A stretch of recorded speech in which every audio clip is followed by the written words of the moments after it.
ये है talks news network और आप देख रहे हैं पॉलिटॉक्स, राजनीति का कच्चा चिट्ठा। अब आप जो भी आते हैं वो संशोधन के नाम पे पूरा नगर निगम पूरा जो है वो चर्चा उसमें शुरू कर दें। माननीय सभापति महोदय, मैं प्रयास करूंगा कि जो अमेंडमेंट बिल सरकार ने प्रस्तुत किया है इसके स्कोप में अपनी बात कहूं। सभापति महोदय, मूल रूप से राजस्थान नगर पालिका अधिनियम 2009 के अंदर सरकार उसकी धारा 23(2) में, 28(1) में और 31(1) और 2 में, 159(4) में और 194 में एक नई धारा 194 के माध्यम से संशोधन लेकर आई है। मंत्री महोदय, ये सारी बातें शंका की बातें इसलिए उठती है कि आपका एक रिकॉर्ड रहा है। आप इस सदन के अंदर जब कभी भी कोई भी अमेंडमेंट लेकर आते हैं, कोई भी बिल लेकर आते हैं, उसके पीछे छुपा हुआ एजेंडा कुछ समय बाद निकल कर आता है। और मैं समझता हूं कि आपने नगर पालिका अधिनियम 2019 का, मैं पुस्तक पढ़ रहा था, इसके अध्याय 2 और सेक्शन 3 का नगर पालिका नगर परिषद के गठन का जितना दुरुपयोग आपने किया है, संविधान के 74वें संशोधन की आत्मा को जिस प्रकार आपने कुचला है, ये पूरे इस सदन के इतिहास में और राजस्थान की लोकशाही के इतिहास में लोग याद रखेंगे। अध्यक्ष महोदय, जो पहला संशोधन लेकर आप आए हो राजस्थान नगर पालिका अधिनियम की धारा 3(2) में संशोधन क्या है? आप लेकर आए, कोई उम्मीदवार या उसका एजेंट राज्य निर्वाचन आयोग द्वारा लागू की गई शर्तें, चुनाव प्रचार बंद होने के बाद की अधिसूचना जारी होने पर ध्वनि यंत्र, बैनर्स, पोस्टर, रैली से प्रचार करेगा तो निर्वाचन आयोग शर्तें और गाइडलाइन के उल्लंघन पर पूर्व में जो जुर्माना 2000 था उसको बढ़ाकर आपने 5000 किया है। मैं समझता हूं कि अगर आप मूल रूप से अपने अधिकारियों के साथ बैठकर इसको पढ़ लेते तो साहिब ये संशोधन आप लेकर नहीं आते। आप सिर्फ 3000 रुपये दंडात्मक प्रावधान लेकर एक इस निर्वाचन आयोग को आप पहले से दंतहीन नखहीन है, इसका एक उपवास उड़ाने का काम आपने किया। आप इस 23(2) को पढ़ लो। 23(2) के अंदर क्या लिखा है? आप ही का इस मूल एक्ट, प्रिंसिपल एक्ट में, उसमें लिखा है कि राज्य निर्वाचन आयोग के निर्देशों की अवहेलना करने वाले व्यक्ति को नगर पालिका सदस्य चुने जाने या होने के लिए ऐसी तारीख से 6 वर्ष के लिए अयोग्य घोषित किया जाएगा। एक तरफ प्रावधान है कि अगर आपने राज्य निर्वाचन आयोग के गाइडलाइन निर्देशों की अवहेलना कर दी तो आपको 6 वर्ष के लिए अयोग्य घोषित किया जाएगा। दंडात्मक प्रावधान वो ज़्यादा है या आपके 3000 की बड़ी हुई राशि। और सभापति महोदय, मैं निवेदन करना चाहूँगा, इसी के अंदर अगर आपको संशोधन लेकर आना था तो 23(4) में लेकर आते आप। उसमें लिखा है कि 23(2) के अंदर जो भी कोई स्टेट इलेक्शन कमीशन की गाइडलाइन का उल्लंघन करेगा उस पर प्रसंज्ञान न्यायालय तब तक नहीं ले सकेगा जब तक न्यायालय के समक्ष सक्षम अधिकारी परिवाद प्रस्तुत नहीं करे। आप इसको हटा देते, सू मोटो अपने आप ही लोगों के सामने लोग शिकायत करते, न्यायालय प्रसंज्ञान ले लेता। और जब आपने ये बात कही, मंत्री महोदय आपको अच्छी तरह मालूम है, हम सब लोग जितने भी हमारे निर्वाचन है वो लोक प्रतिनिधित्व अधिनियम 1951, रिप्रेजेंटेशन ऑफ पीपल एक्ट 1951 से हम गवर्न है। और इसके 126वीं सेक्शन 126 क्या कहता है? कोई व्यक्ति किसी भी मतदान क्षेत्र में मतदान के पूर्व 48 घंटे की कालावधि में किसी प्रकार का सार्वजनिक सभा, जुलूस, चलचित्र, टेलीविजन आदि के द्वारा प्रचार व प्रदर्शन करता है तो वो 126(2) के तहत 2 साल के कारावास से दंडित है। मेरी समझ में नहीं आया। पीपल रिप्रेजेंटेटिव्स एक्ट ये कहता है कि अगर किसी व्यक्ति ने निर्वाचन आयोग के निर्देशों के अनुपालना के अंदर उल्लंघन किया है और चुनाव बंद होने के बाद किसी प्रकार का प्रचार किया है तो उसको 2 वर्ष तक की सजा होगी। और आप खुद 23(3) में ये कह रहे हैं कि 6 वर्ष के लिए अयोग्य होगा। फिर आपने सदन का समय जाया करने के लिए ये संशोधन आप क्यों लेकर आए मंत्री महोदय? मैं समझता हूं कि अब आपकी वो पकड़ और आपकी वो जकड़ दोनों ढीली पड़ गई और इसी तरह सिर्फ अक्कड़ बची है। और अक्कड़ अपनी अक्कड़ वोट की चोट से निकलती है। माननीय सदस्य, माननीय मंत्री महोदय, कई बार निकली है। कोटा की जनता आपको अर्श पर भी लाती है तो फर्श पर भी वहाँ की जनता लाती।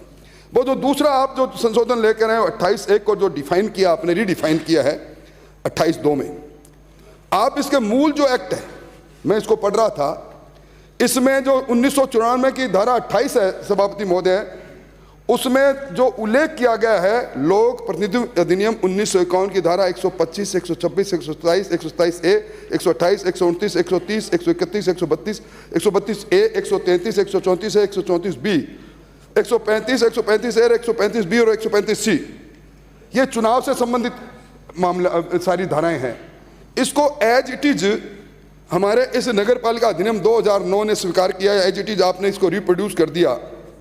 अब आप क्या कर रहे हैं, 28(2) में संशोधन अब लेकर आ रहे हैं आप प्रिंसिपल एक्ट 2009 में, कि कोई भी उम्मीदवार जो नामांकन पत्र प्रस्तुत करेगा, प्रस्तावक या उम्मीदवार को शपथ पत्र या घोषणा के माध्यम से निर्वाचन अधिकारी से कोई मिथ्या सूचना देगा या कोई जानकारी छुपाता है तो 6 माह के लिए वो कारावास से दंडित या जुर्माने के लिए दंडित होगा। मैं फिर मंत्री महोदय आपका ध्यान इधर उधर रहता है आपका, और मैं समझता हूं इस उम्र में रहता भी है।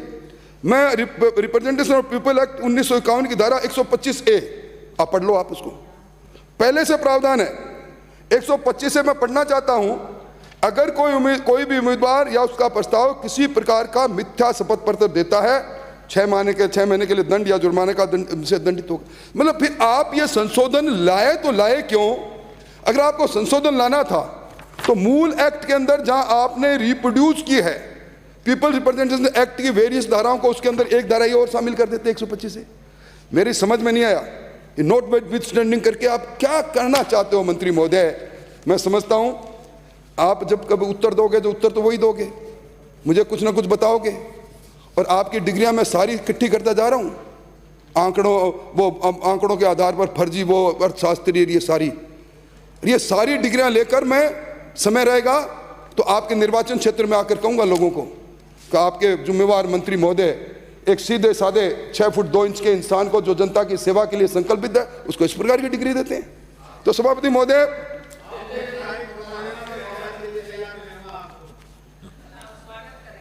महोदय, वो तैयारियां, वो दौर गुजर गया, वो दौर चला गया, जहां आज मैं हूं कल कोई और था, ये भी एक दौर है, वो भी एक दौर था, आ जाएगा दौर। तो सभापति महोदय मैं निवेदन करूं, एक और संशोधन जो मूल एक्ट 2009 में लेकर आए हैं 31(1) का, मतलब इसमें क्या लेकर आए हैं, किसी भी व्यक्ति के निर्वाचन को नगरपालिका क्षेत्र में अधिकारिता रखने वाले न्यायाधीश के समक्ष निर्वाचन की तारीख से 1 माह के भीतर निर्वाचन याचिका प्रस्तुत कर सकेगा। यह पहले से प्रावधान है। अब आपने एक स्पष्टीकरण जोड़ा है मंत्री महोदय, आप स्पष्टीकरण पढ़ लो, और जब आपके पास सिरोही से आने वाले मान्य विद्वान सदस्य बैठे हैं तो पढ़ा भी देंगे, आप वरना पढ़ते नहीं आप। वह व्यक्ति जो उस निर्वाचन क्षेत्र में मत देने का हक रखता है, आगे सभापति देखो महोदय देखो, उसने निर्वाचन में मतदान किया या नहीं किया। अब इसका मतलब आपने इसको रिस्ट्रिक्ट कर दिया, नगर पालिका चूरू के अंदर अगर किसी वार्ड के अंदर कोई भी नगर पालिका के किसी भी चुनाव को अगर चुनौती देनी है मुझे 1 महीने के अंदर अंदर, तो राजेंद्र राठौड़ का वार्ड नंबर 55 में नाम होगा, तब भी मैं दे पाऊंगा, चाहे मैंने वोट दिया है नहीं दिया। आप मुझे ये बताओ, ये आप और हम सब लोग संविधान से गवर्न हैं। आर्टिकल 14 क्या कहता है? आर्टिकल 14 कहता है इक्विटी बिफोर लॉ, कानून के बारे में सारे समान हैं, डिप्राइव नहीं कर सकते आप किसी को। उस वहां के नागरिक के तौर पर आप जो डिप्राइव करना, अच्छा आपके पास कितनी शिकायतें आई जी, किस आधार पर अमेंडमेंट लेकर आए हैं, कितनी शिकायतों के आधार पर आपको लोगों ने कहा कि आप इस तरह का प्रोविजन करो, ये मेरी समझ की बात है। और मैं समझता हूं कि आपने वो नामांकन पत्र रद्द करने पर हाथों जवाब दे दूं मैं आपको। आप कहते हो कि संविधान की धारा 14, ये आर्टिकल 14 कह रहे हो ना आप, कि साहब डिप्राइव नहीं कर सकते, इसमें डिप्राइव किया गया है। ये बता दो आप कि आपकी विधानसभा क्षेत्र में जब आप चुनाव लड़ते हो तो फिर ये जरूरी क्यों रखा है कि आपका विधानसभा का मतदाता ही जो है वो आपका क्या नाम प्रपोजर होगा?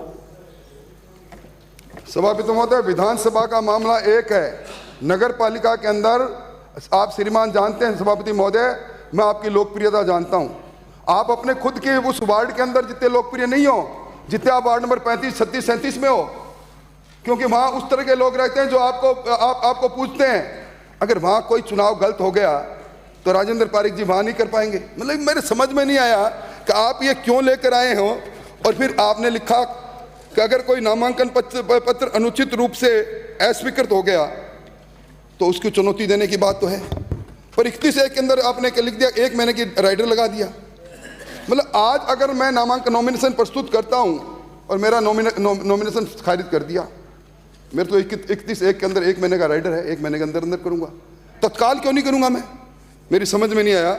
और इसी तरह मैं कह रहा हूं, जो अभी अजमेर से आने वाले मान्य सदस्य ने आपके 159(4) के अंदर 1 लाख की जनसंख्या वाली नगर पालिकाओं में जोन विकास की योजना और उसके बाद 1 लाख से कम सेक्टर योजना, मेरी समझ में नहीं आया आप ये योजना क्यों बना रहे हो?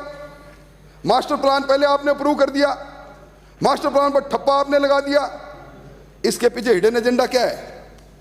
मतलब इसके पीछे हिडन एजेंडा ये है कि इन सेक्टर प्लान के अंदर आप उस नगरीय क्षेत्र की कोई भी भूमि को ले आओगे, चाहे वो ग्रीन बेल्ट हो, चाहे वो और किसी कानून के तहत जिस जमीन का उपयोग आप व्यवसायिक तौर पर नहीं कर सकते, रिहायशी तौर पर नहीं कर सकते, वो करोगे आप। मैं समझता हूं मंत्री महोदय 12/1/2017 में गुलाब कोठारी की वो याचिका, गुलाब कोठारी बनाम राज्य सरकार, उसके अंदर जो पूरे 35 निर्देश दिए सभापति महोदय, उन 35 जो निर्देश दिए इसलिए दिए गए कि ग्रीन बेल्ट और पेरिफेरी जोन के अंदर किसी प्रकार का कंस्ट्रक्शन जोन नहीं रहेगा, पर्यावरण की बात है, सो है। आप एक रास्ता निकालना चाहते हो। गुलाब कोठारी की रिट याचिका के अंदर जो राज्य सरकार को जो 35 अलग अलग निर्देश दिए हैं, आप ये जोनल प्लान और सेक्टर प्लान बनाकर आप एक इस तरह का काम करना चाहते हो। मैं समझता हूं इसके पीछे आपकी मंशा क्या है। जो मैंने पहले कहा, लिफाफा देख के मजमून भांप लेते हैं। मैं तो जानता हूं आपको, को बहुत से लोग नहीं जानते। ये आज जो अमेंडमेंट आप लेकर आए हो, इसके फॉल आउट जब आएंगे ना, उस दिन आप और हम यहाँ रहेंगे तो मैं खड़ा होकर कहूंगा, मंत्री महोदय मैंने उस दिन कहा था लिफाफा देख के मजमून भांप लिया मैंने। और इसीलिए मैं कह रहा हूं सभापति महोदय, अंतिम में 194 के अंदर एक संशोधन लेकर आए। 194 में इन्होंने नई धारा 194A इंसर्ट की है और उसमें ये अधिकार ले रहे हैं, किसी भी नगरीय क्षेत्र में राज्य सरकार अधिसूचना जारी करके किसी प्रकार के भवन निर्माण को रोकने का अधिकार। क्या था आप जिनको मानते हो, जिन्होंने आपको लोकसभा में पहुंचाया, आज कहीं ना कहीं उनकी आत्मा होगी, कितना दर्द होगा राजीव गांधी जी की आत्मा में। क्या 74वां संशोधन, संविधान का संशोधन इसीलिए लेकर आए थे? फंड फंक्शन फंक्शनरीज की बात, लंबी चौड़ी बात आप कर रहे हो, विकेंद्रीकरण की बात कर रहे हो, पर ये इसलिए नहीं। सभापति महोदय, आदमी का स्वभाव है, जिस तरह मैं प्योर डेमोक्रेट हूं, ये प्योर ऑटोक्रेट है। मतलब आदमी छुपता नहीं अपने आप में।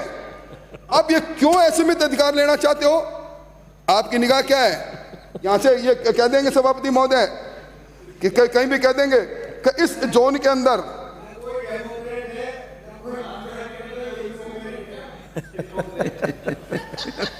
एक डिग्री और मिली है मेरे को।